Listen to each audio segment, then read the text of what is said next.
Let's go.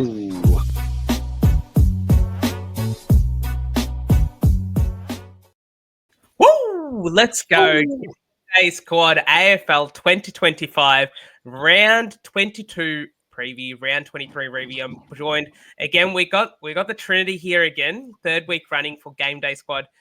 Boys, how are we? Quick recap of your Gameday squad weeks. We'll start with you, Rossco. Yeah, look, a bit of an average week across the board. Got to 73rd in Contender, 41st in Classic, lost in the semis, the prelims of the Rookie League. Still got an All-Star pack, an All-Star coming my way, actually, which is good. A couple of stinkers from Lockie Ash in particular, a big burn man for many of the Gameday squad community, and Noah Anderson. Didn't do too well against the Blues. But Rowan Marshall, Jack Sinclair, Isaac Rankin, Jordan Dawson all went absolutely huge on the Sunday to bring us home very nicely. So pretty happy with that. I can't complain. And look, I think I'm just going to really try and lock in this week. Having looked at the captain's corner and stuff like that, I think it should be pretty easy to find the locks, but it's going to be hard to find who we have to leave out. Exactly, mate. We'll go over to you, DR. How'd you go last week, mate? Well, Rossco said he went pretty average. I'll give you worse than average, Rossco. So Contender, 106 for the round with a 2.611. Probably the big standout, and Roscoe's already mentioned him, was the Ash Gold there. Really, really let me down along with the Jordan Clark Silver. Things just didn't pan out for me in the Contender. And in the Classic, 308 for the round, if you don't mind. All thanks to my newly acquired Diamond, Noah Anderson. Just was not the week to play a big Noah, unfortunately. But look, a bit of a down one, but back on the horse this week. I reckon I've got a few good selections up my sleeve, buddy. Nah, love to hear that, mate. And for me, did quite well in Contender. So finished third overall for the round. Really happy with that. Did actually get hit with Lockie Ash, but thankfully just in a bronze variant, which was pretty grateful in that way. Now into fifth overall for the season, so hopefully can stick within the top 10. I think I've got about 160 pointish buffer. Let me just confirm that, but it's 2 rounds left. Anything can change. It just takes one bad score, and that's where I feel like it's a bit different, sort of from like Supercoach in a way. It's just like every single week it is so close amongst the top. Only 3 points separated my third finish from 9th, and that was a simple Matty Kennedy decision, which I made go from Jack McRae to Matt Kennedy, got 6 points, and that 6 points was the difference between me finishing 10th and finishing 3rd. So at the end of the day, some of the pods, in terms of like a Josh Dunkley, we'll talk about sort of some of these players that performed well last week that we brought up as well. And yeah, so sitting 141 points inside the top 10, but that can change very, very quickly. Rossco, do you want to give a recap of our picks, our locks, avoids, and pods for last week? Going through it, I think there's one column that was a bit treacherous, but otherwise, did we do well? Yeah, we did pretty well. Let's go with the locks to start us off. So, in order, we've got Janath, who dropped the Bont on 139, and then he went with Gorn, 135. Rowan Marshall, I don't know who said that. Doesn't have an initial. That was me. I said that Gorn and Marshall were locks, and then okay, you did say Rowan Marshall. He went 152, so he did very, very well. DR went with Max Holmes, who just got to 100. Then Janath went with Bailey Smith, who got 146. I took Naz, who got 147. Now, DR. Lockie Ash. 37. Come on. That's harsh. That's harsh. Oh, yeah, I'll put my hand up for that one. Yeah, I played him as well, so we can't really blame you though, because from the looks of the Discord on Sunday Arvo, it seems like everybody played him. So everyone was quite unhappy with Mr. Lockie Ash.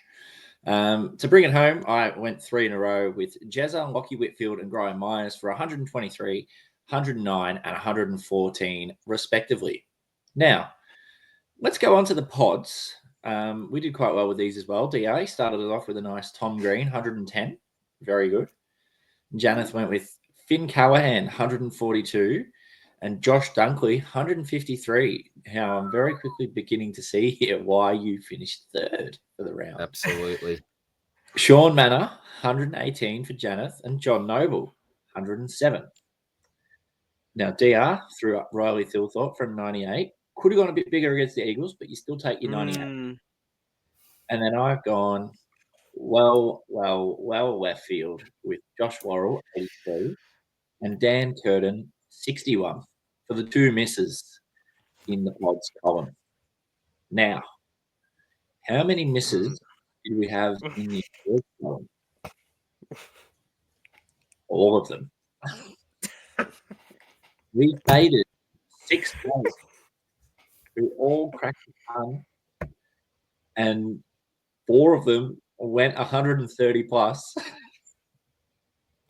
There were valid reasons for fading. Let's not. It's not players that we just thought are going to have a bad game. What, Butters? Who was it, Rossco? Give us the names. Zach Butters against Freo, tough midfield to score against. 144. Yeah. Hugh McCluggage, thinking he was going to cop a tag. He did get in tagged. A game that was. Yeah, he did get tagged in a game that was going to be tight with the Swans. 135. Tim English coming up against.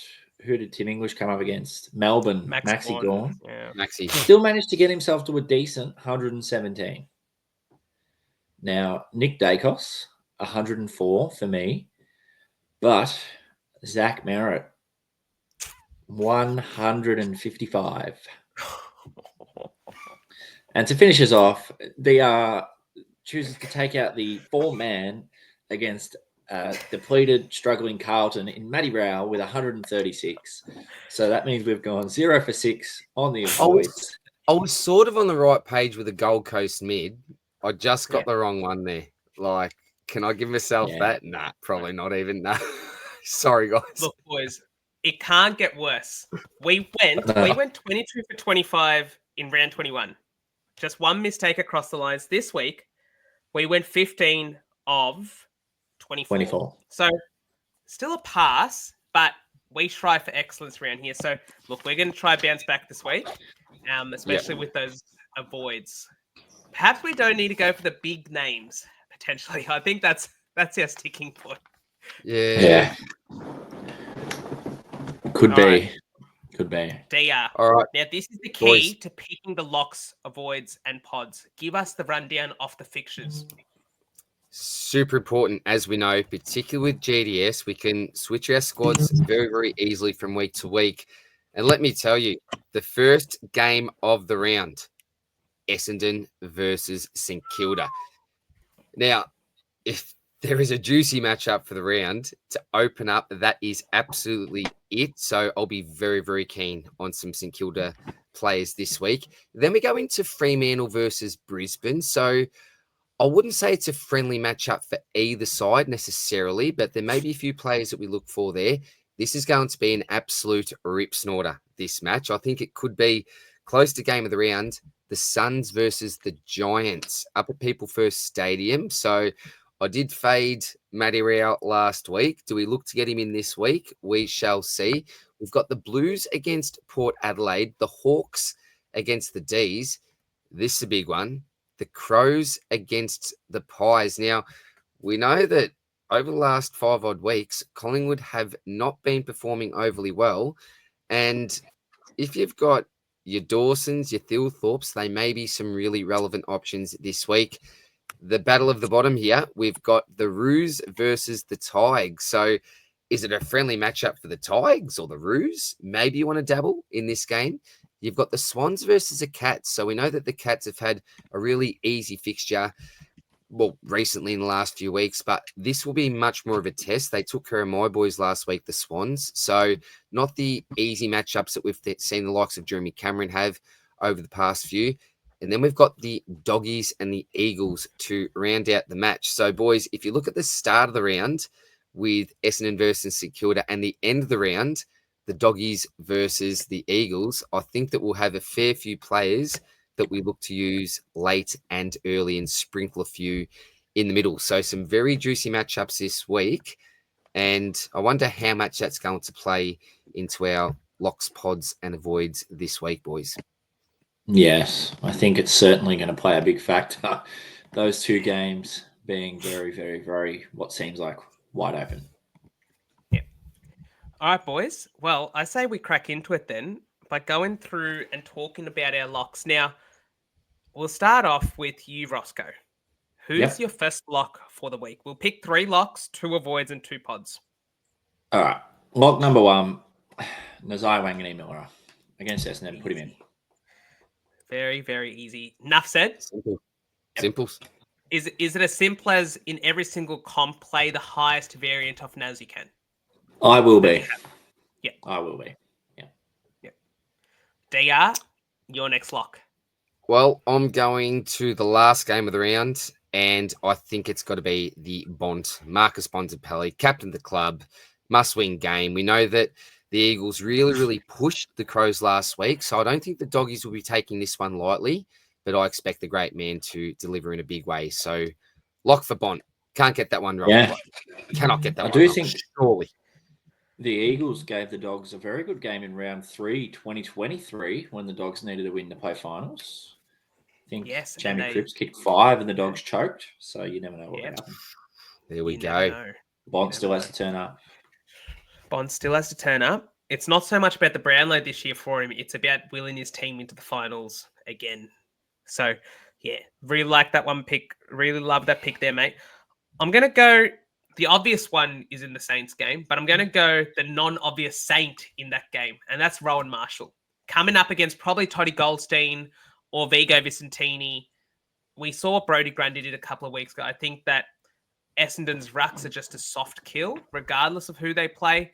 Now, Geelong didn't really have a class ruckman by any means, and still were quite good. So I think Rowan Marshall, in the form that he's in, especially from game day squad perspective, he's going to be my first lock.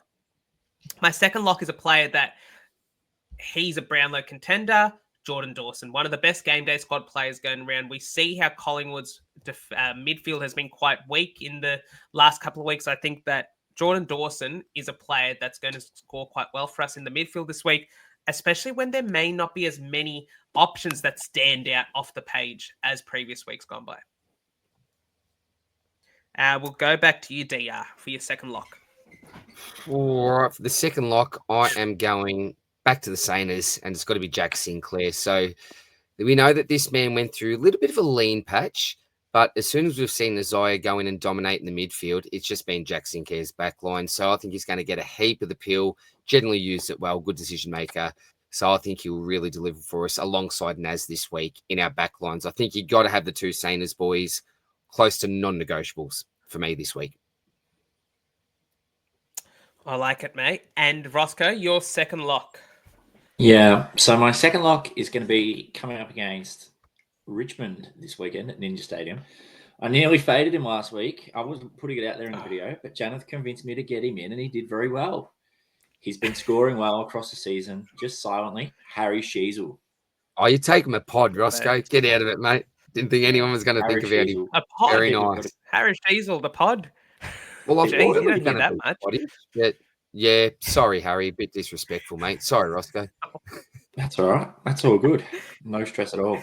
And then I think for lock number 3 for me, I'm going to back him in again. Matty Rao against the Giants, but it's a People Perth Stadium. Interesting. He's just in such good form, mate. I don't think conditions just suit them there. They love to play there. Yeah, he's going to get his anyway. Whether Yeah, it's I don't tackles, think you tag whether it's him. ball. Yeah. One of the things that I saw when he played against us, I haven't seen Raul do it before, is he's run out of stoppage. Like, he's taking the ball and not giving it away. He's exploding out of stoppage. When there's a free kick in the middle to Jared Witts, he's taking that ball and exploding. Like, that is something we just haven't seen. He's taken that game to his next level. So, yeah, Rossco, really like that lock there. DR, your third and final lock, mate. Oh, I think I'm going to go with the human skyscraper playing West Coast. I think this man will be very, very hard to stop. I don't think there's a defender at West Coast that'll give him much bother. I think the Dogs should win this and should win it well. And I'm expecting him to... I'm going to go 5 goals. minimum Ooh. for Sam Darcy this week. So 5 minimum for Sam Darcy. Absolute lock for me. We know what the dogs do against bottom sides. They're bullies, Normally. Rossco. Bullies. They're bullies. And speaking of on brand, I'm going to go with another bully. The ruckman for the Bulldogs, Tim English. He's in great form himself, is old, no speaker. I think that he's going to have a really good game again. On the weekend, 117 against Max Gawn, as we mentioned, but he's been taking this form for a couple of weeks now, and I think this is where that sort of evolution. 149 the week before against the Giants, and then against Essendon as well, he scored 118. So again, in another pretty easy matchup, should be against Bailey Williams, should get around the ground quite well. Tim English is going to be my final lock. Is there any players, boys, that we didn't mention that you want to add, or do you just want to hold off in case they become pod? Yeah, no, I think we'll just hold off for now. Yeah, all right. Sounds we'll good to move me. on to the avoids then. Rossco. Oh, no, you started with the locks. DR, you kick us off with the new ball on the avoids.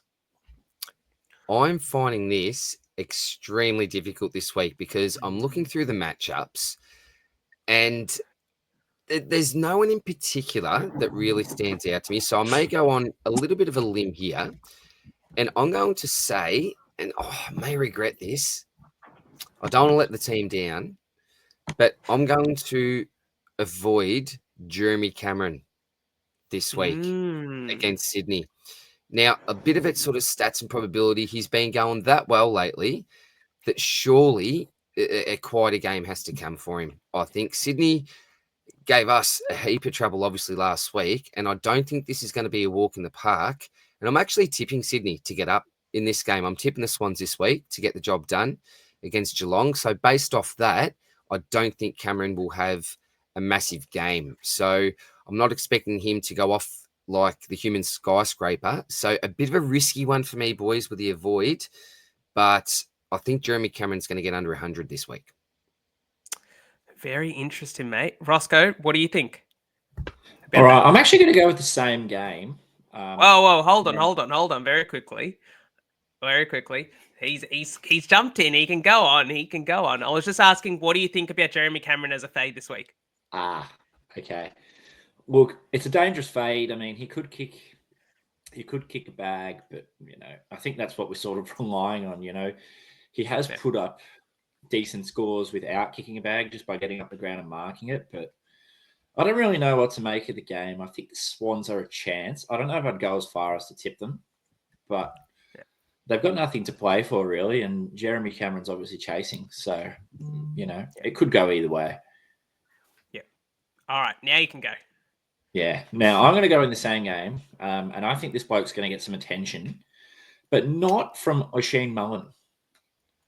I think I'm going to be avoiding Callum Mills this week because I think Brad Close is going to smother him like a blanket. Oh, interesting. Very interesting. Now, I could be wrong, and it could go to Blakey, but in that case, Blakey would also be my avoid. Yeah. All right. Very, very interesting. So you've got, I was thinking in that game off a different tag that's going to go ahead, but that's going to form part of my two avoids. So James Jordan is going to go to someone, and there are two very relevant Geelong players, obviously, that we know, in Bailey Smith and Max Holmes. Now, when tags have gone out this year, it's typically gone to Bailey Smith, and I don't see why I wouldn't go there again, just given how damaging in terms of meters gained he is. It could go to Max Holmes, and this is where it could be one of those things where one of them gets off the chain and the other doesn't. It's the one we don't expect. So I'm going to say that Bailey Smith is an avoid, but not in the sense that you don't play, you just fade him altogether. I think he still plays bronze, but if you're playing Contender or Classic, you just don't put a higher variant off him in, if that makes sense. So that's with the caveat that you still play him in the case that he doesn't get tagged, but you just don't play the highest variant off him, because I don't think he's going to be one of the highest scorers this round. So that's my first avoid. My second avoid is, surprised you boys didn't go there. I thought this was the most obvious avoid this week. Cooper Lord has shut down Caleb Sarong and Noah Anderson in back-to-back weeks. there's one name sticking out on that Port Adelaide team sheet that I feel if Adam Cherry's not back in, Cooper Lord will stick with him all game. Saki Butters, he didn't get the attention last week from Freo, got the attention the previous week from O'Shea Mullen, and I think that Cooper Lord's going to do a similar job, unfortunately. And for that reason, I think that Sack Butters is a player that we should probably avoid this week, especially given the game is at Marvel as well. Like it. He just doesn't have a good record against us. So Chincotta, even last year, 2 times he didn't sort of perform overly well. So there's that as well. Rossco, your second and final avoid. Okay. I'm going to throw out there, could kill me because he's had big games on the Adelaide Oval before. They don't lose in the Adelaide Oval. Nick Dacos. Here we go. We're picking the big names, but we've gone with Baz and Butters and Jeremy Cameron. So I'm throwing Nick Dacos, my hat in the ring. I think if Adelaide are going to be successful on Saturday night, they're going to have to put a bit of work into him. Now, I don't think it's going to be a hard tag, but I just think they're not going to let him go unaccounted for. And teams that do that, like we saw last weekend, can keep him to that sort of low 104 type score. Now, yes, it's serviceable if your other players go big, but if you're relying on him to generate a monster score for you and he gets that 104, it's not really ideal. So I'm probably going to fade him. Cool. I like it, mate. I recommend it as a fade here, but I'm probably going to be leaving him out of my teams altogether. Interesting. All right. DR, finish off. I'll finish this off now. Again, I'm finding it really tough this week for the avoids, but I'm going to go to one of my boys in Dane Zorko. Now, I think he may have been an avoid for me a couple of weeks ago, but I think travelling over, he's been a little bit sore lately, a little bit tender in the old body. So I'm a little bit concerned around him, and I think his time on ground may be managed if we can afford to do it. I know we're losing some decent players, but I just don't see Zorko as a hundreds man necessarily at this stage. So he'll be one that I'll be avoiding for this week myself.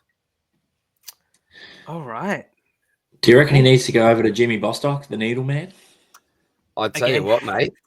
Jimmy has been working wonders, hasn't he? I don't know. It was, what was it, 2-3 weeks ago where he did something. I think he got knocked around, he got whacked in the head, did something else. But since then, he just hasn't quite looked at 100% for me. No one is 100% at the moment. But, yeah, just a little bit of gut feel with this one, with Dane Zorko. Fair enough, mate. That's a more than reasonable there. All right, let's go on to the pods then, because I think this is where we can find a lot of separation this week. And I'm going to kick us off. DR, you were mentioning that the human skyscraper is a lock, but I feel like Janath. his partner in crime Don't you dare. going right under the radar. Well, I can see some other names on that pod list that I've got as well, so you can snipe some of mine as well. Aaron Norton's last 5 GDS scores: 98, 98, 140, 137, 120. I think he's going to go just as big this week. And is there a world you can play both Norton and Darcy? Possibly. So Aaron Norton is going to be my first lock for this round. Against the Eagles, mate, I might pick Riley West. Come on, my boy. We'll go to you, Rossco, for your first pod. Now, for me, I am going to pick a cheeky little body. He went very well. He's from my team against the Tigers last week. Just floating around. Callum Wilkie. No, you keep going. Callum Wilkie. I had 3 on there, mate. You can't see my writing. Wilkie. Dead set. I had the big intro about the call with Ross Lyon in the driveway and all this about this big spiel I was about to give. You've just swept me, Rossco. Absolutely swept me. You know, and it's good that we're on the same page here, that we're showing the paper to prove that we do have these guys written down. Because, look, against Essendon, there's probably going to be, a fair bit of ball has to be coming in. You know, they might not convert very efficiently, but still the ball does go down there. And with Naz playing midfield, Wilkie's kind of got that intercept role, whereas Sinclair's sort of got the distributor role. And it scored very nicely for both of them against the Tigers last week, and I see no reason why it can't happen again. Very Love it. nice, mate. Oh, geez, Love there's a it. lot of sniping going around. Will it continue? Now, Rossco, I think it's only fair that we give it over to DR because Yeah. he's got one pod left, and Well, I have him on my list as well, mate. I have him on my list as well. So you go Oh, for it, mate. You take it. look, it's the man with the best or the worst, depending on your taste, tattoos in the game. The old Snickers bar, the Simpsons characters. It's Libba. I think we've talked about the Bont. We've talked about English. I think Libba could go absolutely bananas again this week. He'll want to do his best to obviously get the dogs over the line. It's very, very similar to the Bont story, I think. But Libba next to Bont, I think that'll be a really nice combination if you look to go there. So I was going to say Tony. Tom Liberatore for me. Tom Liberatore. Very, very nice, mate. And Tommy. so, do you feel confident would you play Richards, Bont, and Libba? Nah. Oh, is it overkill? When I think about it, when I think about the Saints matchup, I don't think about too many midfielders that come to mind. It's the three defenders in your Wilkie, your Sinclair, and your Nass. North Melbourne against Richmond, Richmond against North. I'm not seeing too many midfielders there to like. You might say Dawson against Collingwood. You've obviously got that Dogs game. Actually, maybe there's a world. Yeah. Fair enough, mate. Okay. Do you have another pod for us? I'll pass it and then I'll think of it. Oh, well, look, he's not going to be a pod, but I'll just show another dog. I'll go Bailey Dale just to chuck another name out there. So, Yeah. Bailey Dale. Nice. I don't know if he'll be a pod, but yeah, look, against West Coast, sort of same story, isn't it? Awesome. All right. Rossco. All right. Now for me, I'm going to throw out one who scored pretty well last week. Sort of benefiting a little bit from some increased midfield time with Will Day being out. Newcomb did miss a little bit of time there with his HIA. And with his forward status, I think having a player from this team, which is not normally fantasy relevant, can be pretty handy. Dylan Moore. I know if the GDS boys are watching this, particularly Tommy, he's a big fan of Dylan Moore. I think it's Tommy. He's got a little bit of a bump in his midfield time. And against Melbourne, who are not exactly the strongest midfield, I think he can score well again, especially as a seventh option in our forward lines. Awesome stuff there, mate. All right. I don't know how to say this, but I've got 5 other pods listed here. Jake, is that right? Do you guys have any other ones? Yes. Okay. I'll give one, you give one, and we'll see if we match on any. My next pod is Tom McCarthy. I said it a couple of weeks ago. Liam Duggan out for 2 games, suspended. Tom McCarthy scored 113 last week. I think he backed it up the previous week as well.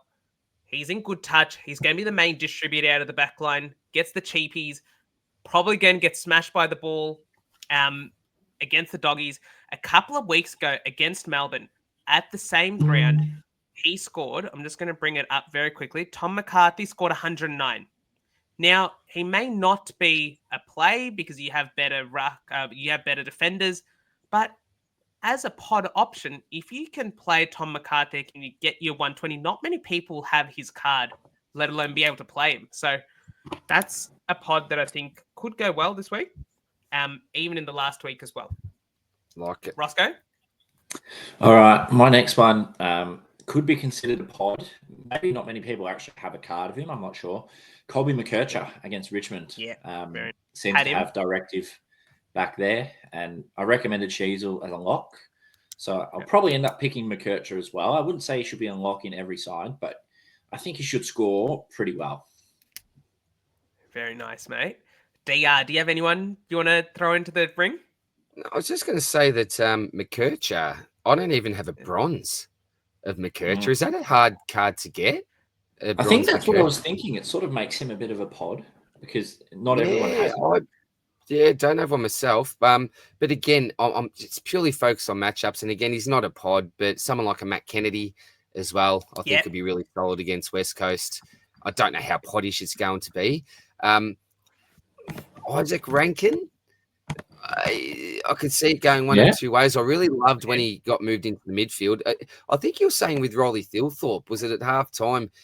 Pretty low score. I think Rankin was pretty low at half time himself, but then end up, obviously having a massive second half when he got moved into that midfield. So, potentially someone like an Isaac Rankin as well against the Pies. I like it, mate. Really, really nice picks there. I'm going to give one other sort of option as another pod. So it's actually two, actually. So Tristan Cherry's the other one. If you're looking for a pod ruck option, the matchup's really good against Nank. Like in GDS, a lot of rucks have gone quite well against Nank in the last couple of weeks. And the other one that just sort of interests me is Took Miller. So if someone does get attention in the GWS midfield, you can almost bypass Miller as sort of a play that's probably going to get that attention. He's performed quite well in GDS this year, even after coming back from the injury. He's just been uber consistent. I know he faded out a little bit against Carlton on the weekend, but in a huge game, quite possibly the biggest game in Gold Coast's history. In terms of if they win this, they basically shoe-ins for top 4. I think he's going to step up. So Took Miller's one, not for the faint-hearted, but I think that's one interesting one there. Boys, I'm just going to give what I think might be one of the biggest decisions that coaches have to make this week. And this is us locking horns. The Rocks. I didn't say him as an avoid before, but I think that Jack McRae is closer to being an avoid than a lock. Here's my reasoning. Yeah. Jack McRae's last 5 games based on time on ground, he's been fifth or lowest. So he's been 5th or less in terms of the lowest time on ground from Saints play. So that's 65%, 66%, 71%, 63%, 66% in his last 5 games.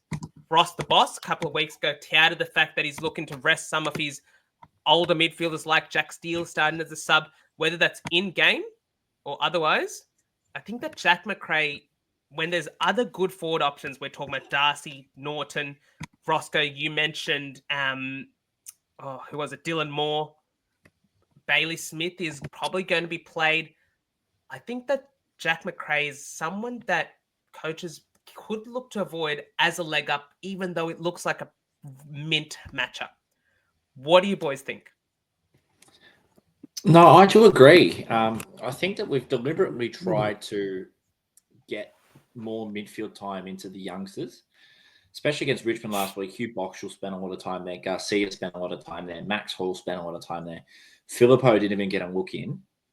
And that was sort of as a result of us not really having a forward after Mitch Owens went out and Max Heath got subbed out at halftime. So Filippo didn't even get a look in as well. I think Steele played forward and McRae could be next for that as well.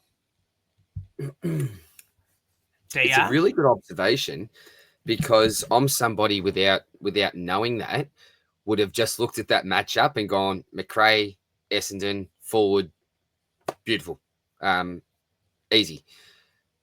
But now that you say that, and given the fact you've got a few pods like, as you said, your Nortons that you may look to play, it's not the worst idea based off that time on ground. I was not aware of that. So that's give me a fair bit to think about. All right, if I was to pose, who's the riskiest play? Who would you choose if you had to choose out of Rankin and McRae, say, for this week? Rankin. I'd play Rankin. So you'd play after Rankin? The way I watched him play against the Eagles, after the first half, he came out and he was unstoppable.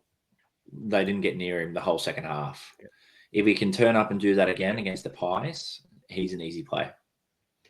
He had 62% CBAs. And he probably had looking back, and I didn't get to watch the game, but hearing about it, I feel like he had every single CBA in the second half. Like he was in every single one of them for the close, I'd say. Yeah. He was honestly on about 20 GDS at halftime, and he finished on 130. Yeah.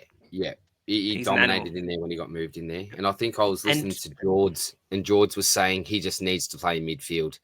So cool. Yeah, that's a really good shout, Janath, because I would have a bit of an auto select looking at the matchup. Yeah. So that's what makes you one of the best of the Oh, best in mate, this game. it's good to chat about these things because I think there's going to be a lot of conjecture about whether you play McRae, whether you play Cameron. I think that's going to be two slots which feel pretty intuitive to play, but there may be some better options going around as well. All right, boys, I'm not a doing it. monster I'm not episode. playing Jezza. I'm He's not doing it, playing mate. Jezza. Good, No. good. Back Watch yourself in, watch mate. him kick 12. Watch him kick 12. The scary thing with Jezza in GDS, not so much Supercoach, but he can kick 7 from 8 kicks and score a I ton in know. GDS. I know. Like, he's pretty filthy in that regard. All right, let's recap. Right. So our locks for this week: Naz, Nazaya Wangani Malera, Jack Sinclair, Rowan Marshall, Jordan Dawson, The Bont, Tim English, Harry Sheasel, Matt Rowell, and Sam Darcy. We'll move on to the avoids: Saki Butters, Bailey Smith, asterisk to a player bronze, but not high versions, in my opinion. Jeremy Cameron, Callum Mills / Nick Blakey, if you're planning to play them. Nick Dacos, Dane Zorko, and I think we're in agreement now, Jack McRae. And as pods, Callum Wilkie, Tristan Cherry, Tom Liberatore, Tom McCarthy, Colby McKercher, Matt Kennedy, Aaron Norton, Took, the trademark Miller, Bailey Dale, and Dylan Moore. We've given you extra pods as well. So we're decreasing our margin for error. The more and more rogue these get, the chance that they go bumped up. But we hope that you guys have enjoyed this episode of the round 22 review, round 23 preview of the Game Day squad AFL show here at Supercoach Swordplay. Put down in the comment section who your biggest lock, pod, and avoid is. And also put down in the comments the best player that you've ever packed in Game Day squad. For me, Diamond Harry Sheasel. For Rossco. All-Star Naz. And for DR. Platinum Peanut. Platinum Peanut. Or maybe the Diamond Noah may just get over the line. But yeah, I like my Platinum Peanut. Now, the real question is, will you be playing the Diamond Peanut in your competition in the absence of Brody Grundy this week? Do you know what? I haven't got a chance of finishing anything decent in Classic. So I'll make the pack this week. If the Peanut's named, that Platinum's getting played in Classic. All right? So that's what I'll do. We'll do a giveaway. We will give away a 9-player rare pack to the player that can guess Peter Laddams' score to the closest here in the YouTube comment section. You heard it here first. Peanut Laddams. Let's go. Let's go, Peanut. Come on, son. Do it for me just once. Just once. Don't let me down. All right, guys. We'll leave it there then. Any final words? Nah, good luck. Good luck, guys. 2 rounds to go on the home stretch. We'll see you guys next week for the final GDS in-season review and preview of round 24. Cheers, guys. Cheers, guys. See ya.